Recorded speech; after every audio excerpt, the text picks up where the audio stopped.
3 نصايح عشان تعملي ليرنج تحفة، لأن الليرنج هو أكتر حاجة بتبين ذوق الشخص وإبداعه، عشان ممكن نفس الحاجة تتلبس بطرق مختلفة وتبين في كل مرة بشكل جديد.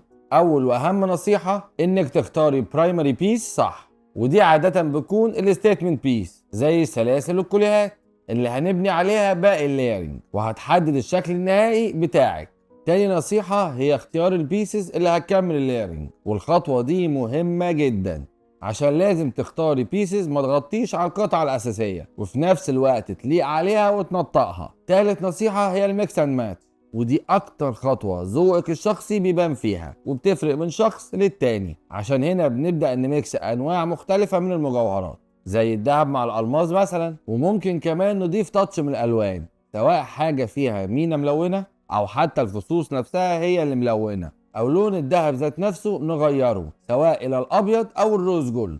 كل سيلز تيم يقدر يعمل لك الليرنج اللي يليق عليكي، وانا معظم الاوقات ببقى معاهم في الفروع وبتاكد ان كل الليرنج اللي بيعملوه اب تو ديت. وبس كده، قولوا لنا في الكومنتس ايه اكتر ستايل بتحبوه في الليرنج. كان معاكم دكتور ياسر الطويل، وده الجواهرجي. سلام.